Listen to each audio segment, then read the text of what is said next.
God, thank you for the opportunity. Help us to perform at a high level. Do what we already know and practice for. Change the world one podcast at a time for the better. Be the best in the industry. Amen. Amen. Undisputed? Undisputed. Okay. Welcome to episode 1. Wait, hold on. Of the First Lady Presents. This is your first episode. It is my first episode. Hey. I like that. You're smiling. That's the first time you smiled the whole time I've told you about this process. Yeah, it is. But it's okay. I'm a work in progress. Oh, wow. Progress. And I will get there. Slowly but surely. But enough about that. We want to start off with a current event topic? What's current events in the industry? We like telling stories. What story are we going to tell today? I don't know. I know where you're going with this. No. Come on. Some things the world don't need to know. You keep that to yourself. Unqualified people say all kind of things all the time. I understand that. Just because we're qualified doesn't mean everybody needs to know everything. I don't say they need to know everything. That's none of your business. Or what Tabitha Brown says, that's my business. Are we going to talk on that process today? What process? The process of selling a diamond? We'll get there because that's a whole situation unto itself. Okay. But today we're going to talk about diamonds. Okay, so for all those that don't know, confidentiality is the number one thing that we're very adamant about at least when we do business. Everybody else wanted, like the First Lady is saying, you don't tell your business. I don't. Confidentiality is a thing. If it happens between our four walls. Unless I ask you if I can repeat this. Unless I have direct consent from said person or persons involved, I don't care if it's industry or personal, we do not disclose that information. People trust us. Our word is our bond. And jewelry is a private thing for some people. And metals, it's a private thing. It's also... It's like what happens in the bathroom. You shut the door. Or the bedroom. But people don't... When you're talking about high value items, people aren't going to tell you, yeah, I got 500 pieces of gold in my basement. You don't tell people that. You're making yourself a target. Or I spent $200,000-$300,000 on a diamond for my wife. Right. Or for a pendant. I mean, unless you're a rapper. They have security. Their houses probably have huge fences around them. So why did you spend it if you can't say it? But I guess it's where you're going to do it. How do our customers go about that in general? Go about what? When they have high value items that they wear. Some people wear them. Some people wear a copy. Depending on where they're going. Depending on where they're going and who they're with. And the real one is in a safe deposit box, a vault, safe in the house. They don't wear it out because it's an asset. It's an asset. When you get into those extremely high ticket item pieces. Okay. But we've diverged. No, this is part of the world of jewelry. Okay. Is it not? It is. Okay. It is. And it's something we might dive into at a direct point in time. Not this particular subject, because I feel like I'm talking in circles. But anyway, do your thing. We'll get there. Today we're going to talk about diamonds. Oh, hold on. Specifically. Sorry to cut you again. Intro.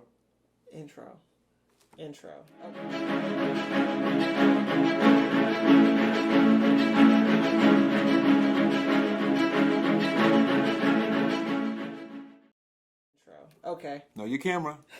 My camera's over there. There you go. Okay. So, this is First Lady Presents, episode 1. I am with my husband, Andre Osborne, and my name is Danielle Dawkins Osborne. Who am I?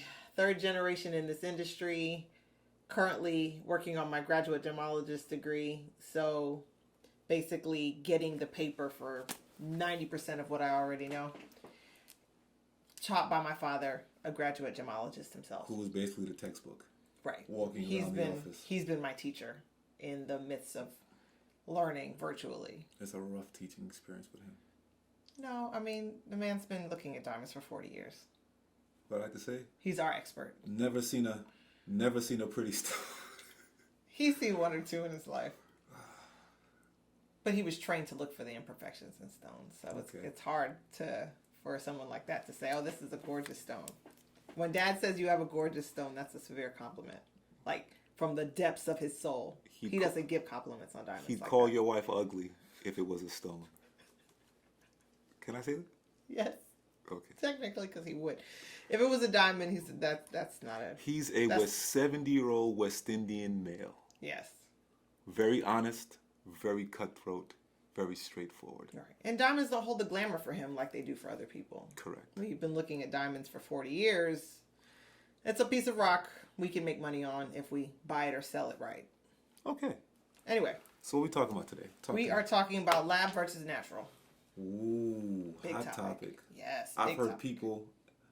The reason why we're here today is because we know these things, but I would like people who actually are in the business, know something firsthand, to give their opinions and not be quiet about the circumstance. Right. So here we go. Okay, so lab versus natural diamonds. Okay, so let's start off. What's a diamond? Do you know what a diamond is? It's only one mineral. It's a piece of carbon that has been faceted, so cut, faceted, polished to be the shape that you and I all know. This. Now, this is not a real stone. If it was, I'd probably have armed guard outside this door. This is a girdle. This is a table. These hard lines are facets. Mm-hmm. This is a culet. Some stones don't have one. If you look down from the top, you'll be able to see any amount of imperfections if this at that size, yes. At this size. The smaller it gets, if you can see the imperfection in a normal sized diamond, that is not the best thing, not a good thing. It just means that the price is less. It's relative. It's relative. Everybody's situation is different. So I'm not here to talk about anybody in a negative light. We're just here to say what it is and what it isn't. Yeah, we'll get to that. So natural diamonds and lab diamonds are both made up of carbon. That's all they're made up of. They're diamonds. They're both actual diamonds by definition. Okay. Now, natural diamonds come out of the ground. Okay. Diamond mines, the whole situation with that. Everybody's heard of conflict stones and all the rest of that things because, natural diamonds have a sketchy history. Let's be real, right? All right. Lab diamonds come out of a lab. They take that same carbon, they go into a lab, they put the same amount of pressure that rock would have gotten in the ground, and they get a diamond. So they created a pressure cooker for stones.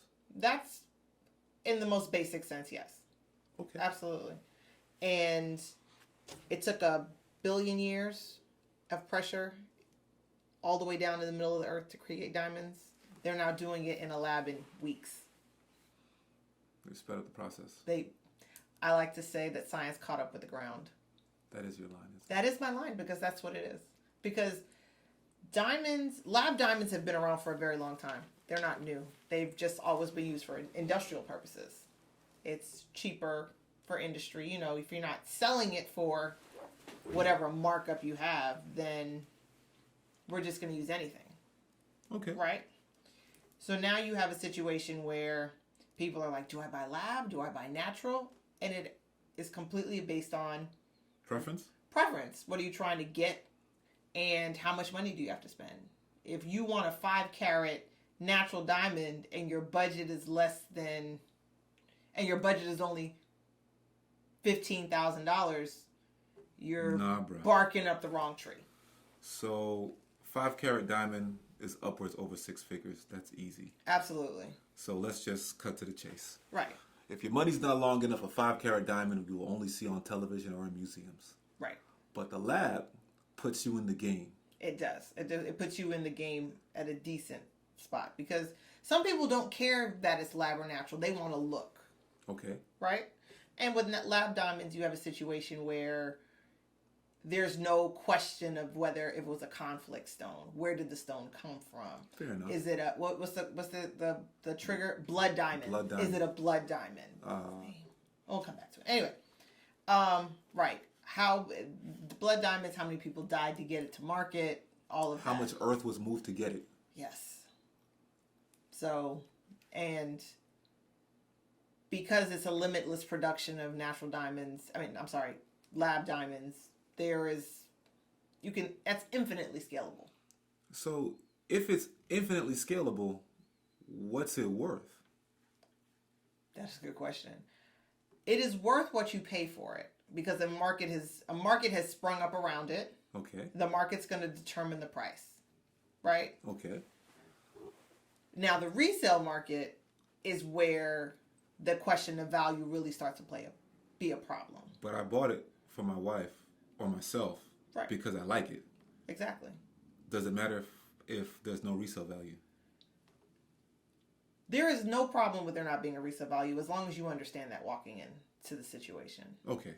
Now, I'm not sure what kind of resale market there is to be expected on something that can be infinitely produced. Unless we're going to run out of carbon anytime soon. If we run out of carbon, we dead. There's other issues, right?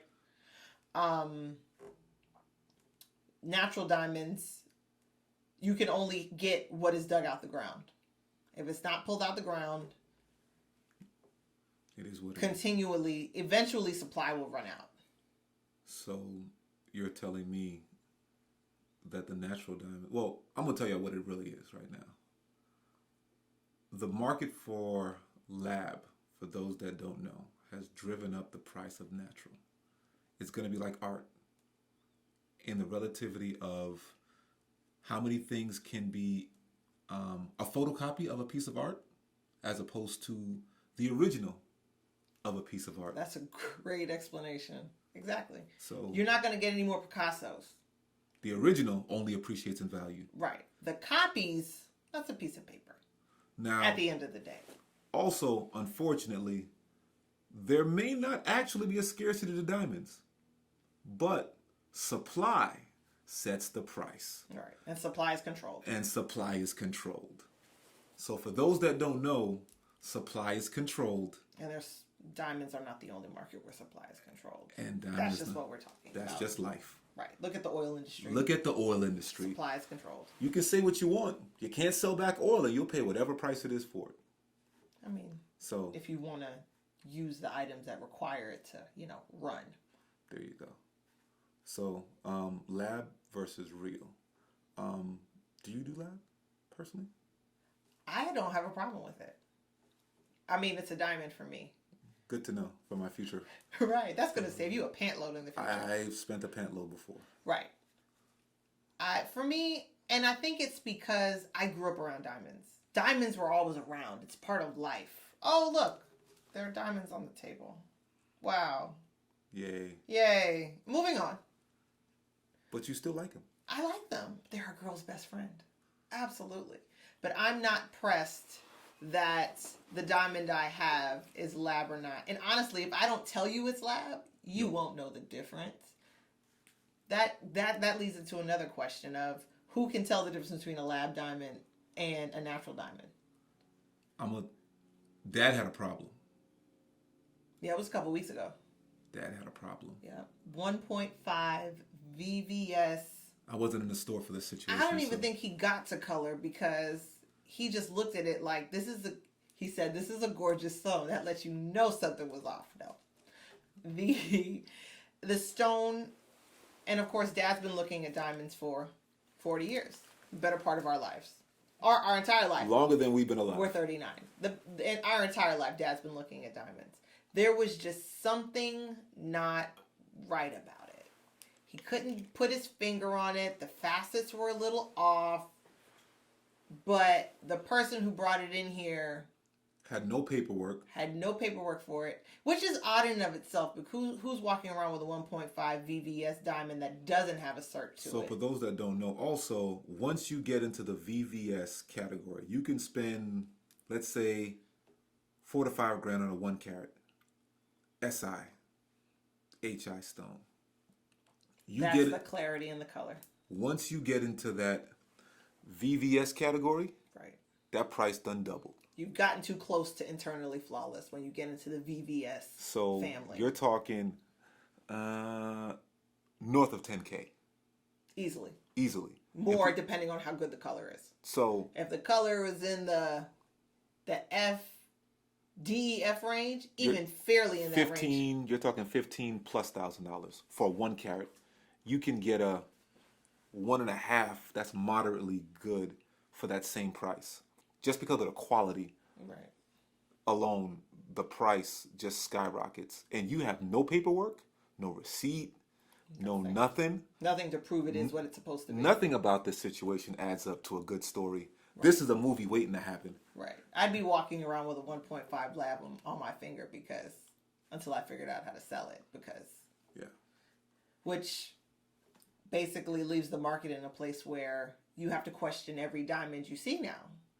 It's not the way it was 10, 15, 20 years ago when Dad was buying diamonds. It's a diamond, period. Because correct, the lab diamonds weren't polished the way the naturals are. You're more likely to get a better looking stone that's lab, better price, just better everything. The only thing that's not there is the resale. Right. At the end of the day, the price is better, the look is better, it's bigger, and bigger is better. I wouldn't say the look is better. It's relative. Oh, I'm sorry. The look is not as better. long as the polish and everything is where it's supposed to be. It's the same. And it was cut properly. It looks the same. It looks the same. So I'm not going to say better. It really does. It doesn't necessarily look better. But that better price just make me say better. It looks better. The better price makes because the price happy. Makes it look better. Yes. And she looks at me better. Because I got the 5 carat. Because she got the 5 carat, whatever. Right. And you can get various cuts and colors too. Every cut. Man. You want emeralds? Do you want pear? Do you want marquee? Round? Heart shape? Asher, you name it. Cushion? You got the radiant? You willing to spend the right amount of money? We can get it produced for you. Yes, they have situations where if you need a stone cut to specific metrics, grown to specific metrics that can be done too. We know some people. A few people. Okay. We might know someone. Okay. So we've covered what I guess comparison and authenticity. We've covered price. What else comes into play when we're talking about lab that we I think that's really it. I think that's it. When you're comparing lab to natural, I mean.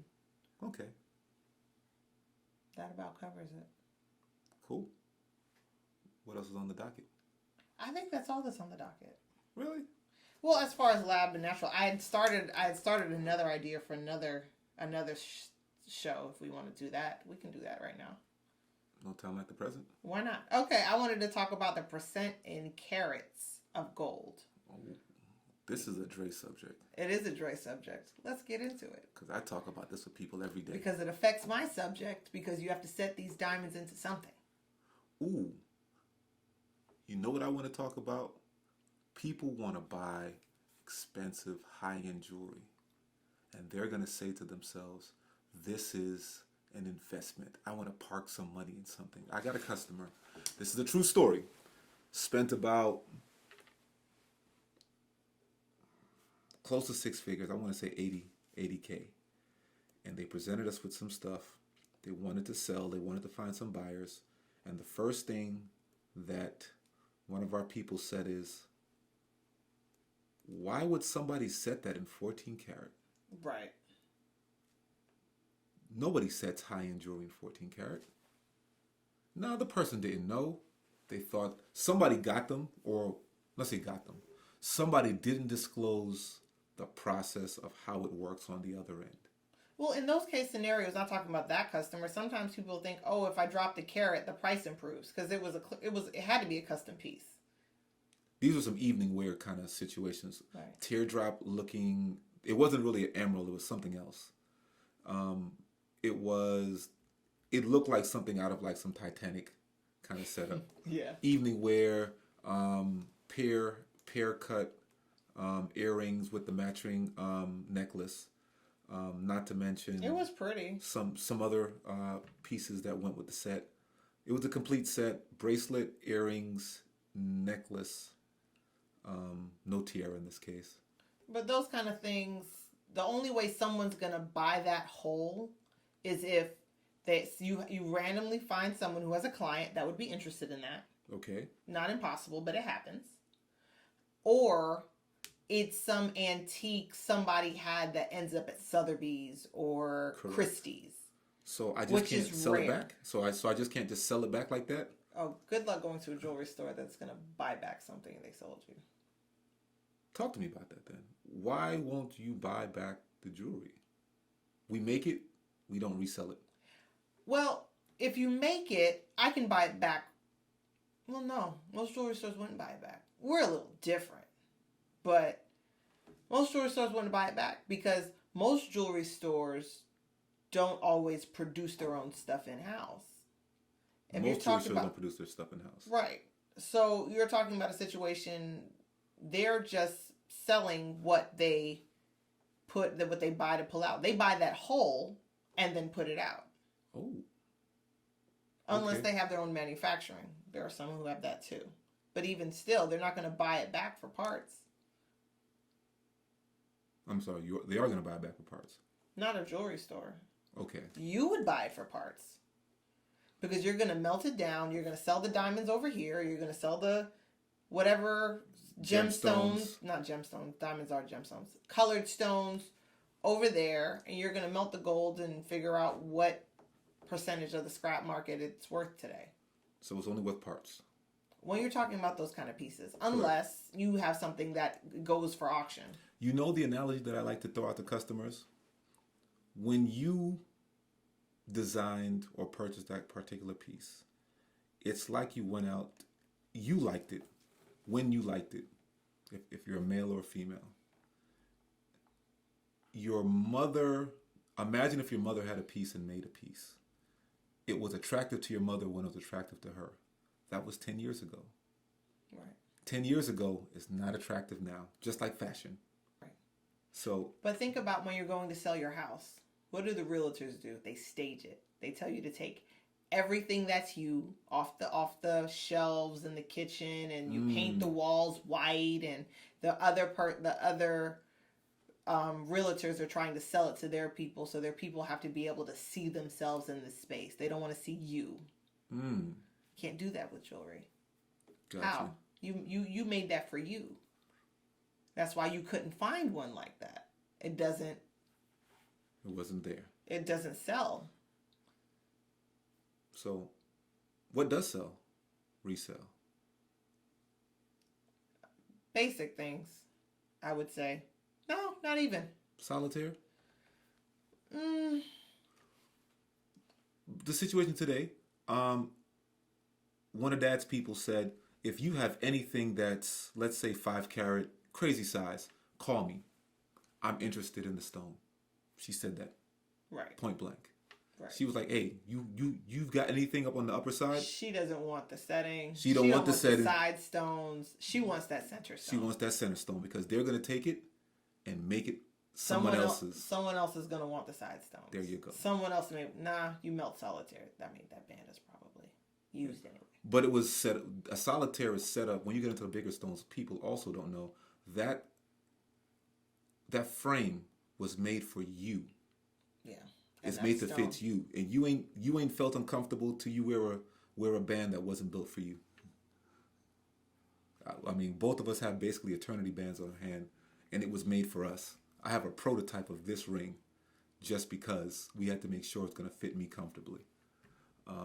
So, high-end jewelry. So we were supposed to be talking about the carats.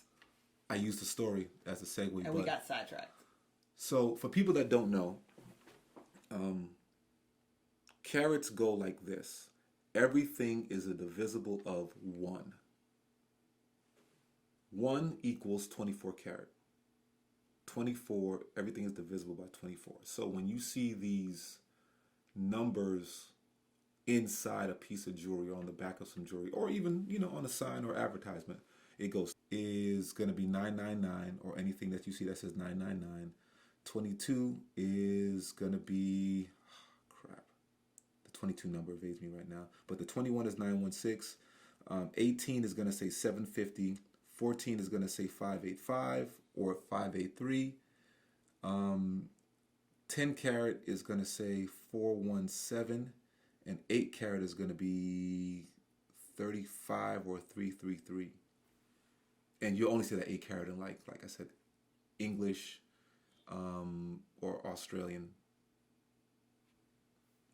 region places. Right. And then there's gold filled, which is like 2%. So gold filled is what you see on, it'll say 1/20th of. Yeah, well, if you 12. see that, like you're measuring something. Right. If you see the measurement, it's gold filled. It's gold filled, and that price is like silver.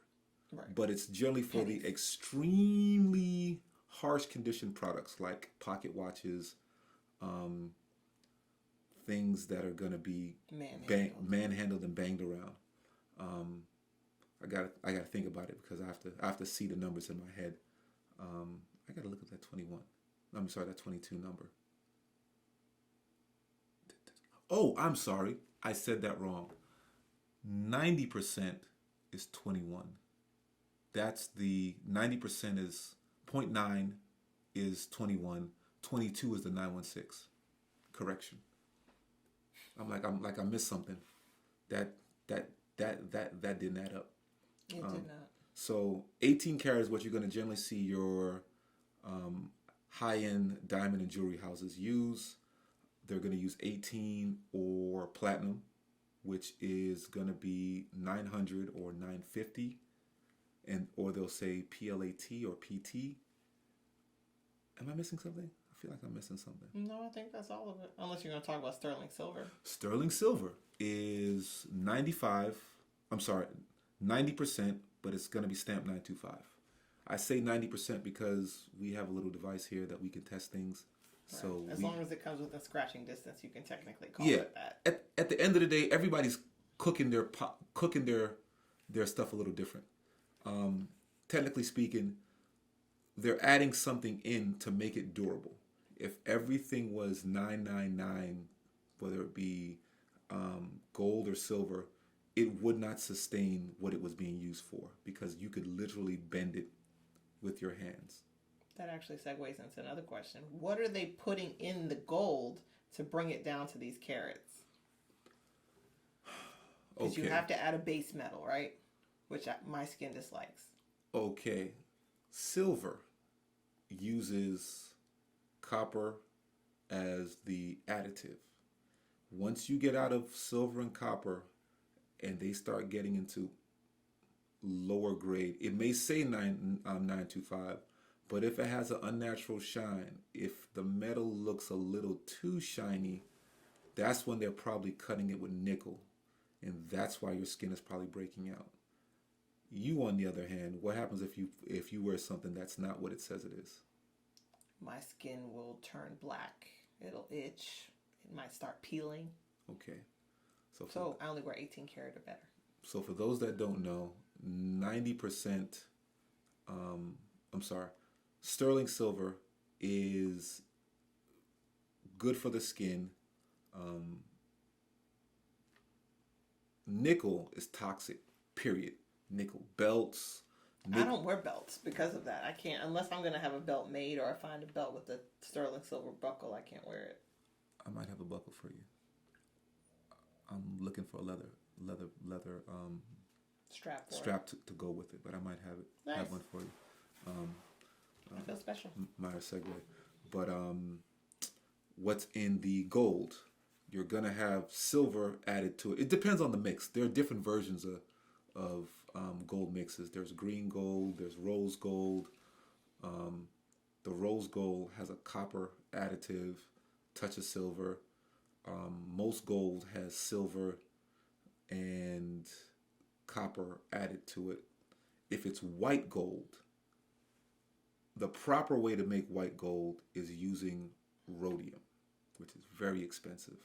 That's putting it mildly. Rhodium's, I'm going to go on a limb and just off the top of my head, rhodium might be like $12,000 an ounce right now. I don't have my phone with me, so I'm really going off straight memory right now. But let's see. When you get past the 18, which uses just copper and silver, you can get into other things. There's a touch of zinc in the 18 Just and 14. A touch. Just a touch, like 2%. Okay. I sound like a chemist because I look at the Periodic table every day. periodic table every day, and I can literally tell when I stick a piece of jewelry in the tester if the person made it properly, if they cut a corner, what time period it came from, just based on the way that they mixed it. If it's like older, Art Deco is a hot phrase right now. For those that don't know, Art Deco was a jewelry festival that they used to have back in the day, where premier jewelers kind of made a name for themselves, and they were like a road show you could present. But the Art Deco pieces, they use the primary metals, generally speaking. Your gold, your silver, your copper. They don't do any of the additive stuffs.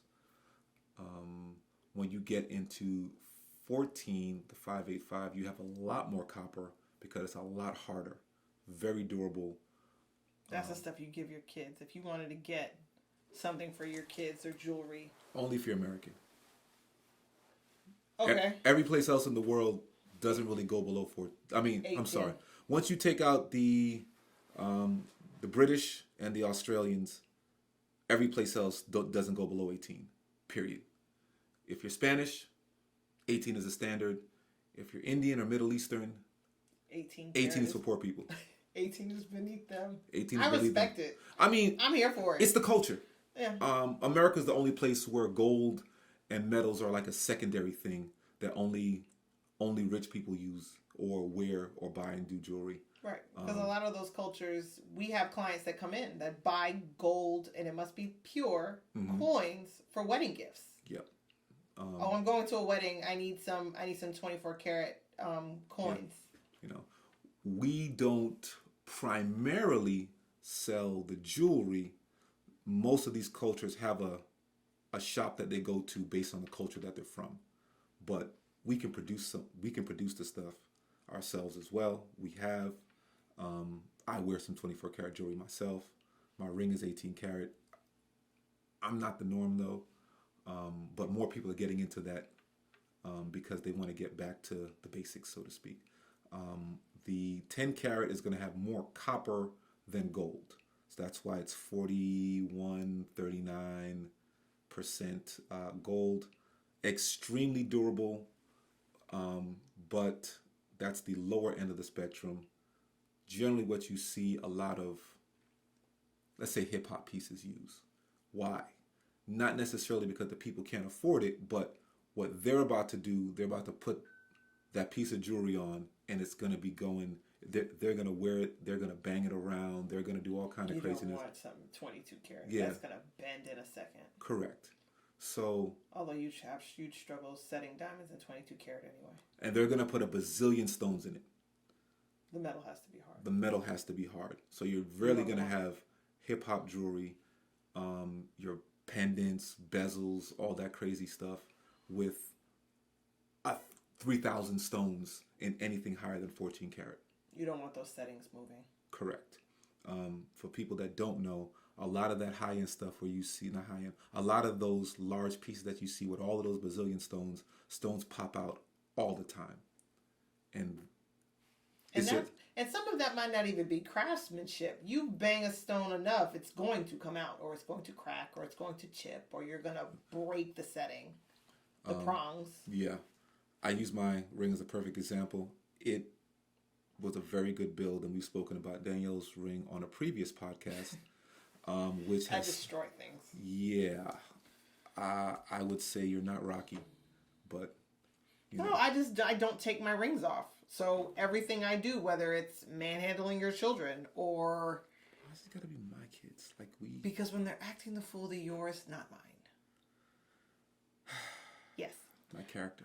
Everything I do, I just don't take my rings off. If I take them off, I'm going to put them down. If I put them down, I'm going to lose them.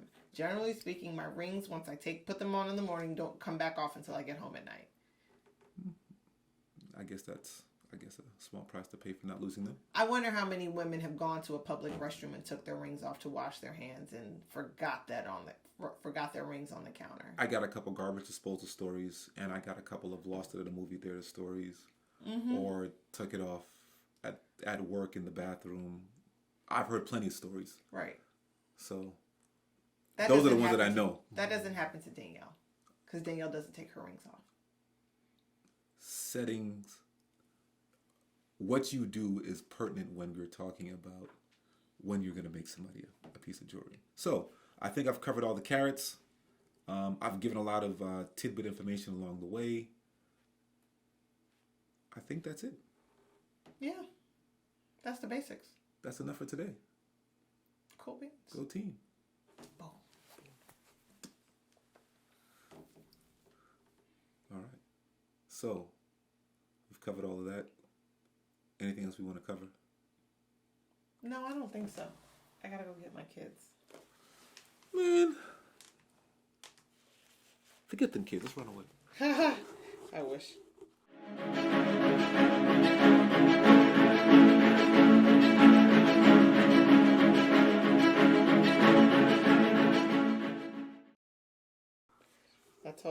Did I tell you? I told somebody the other day. I told you. I said my life revolves around creating unrealistic realities for my children, because they think the life they live is normal and that everybody lives that way, and they do not. That's why we work hard, and it's after hours. The dream is real. The corporate hustle, I like to call it.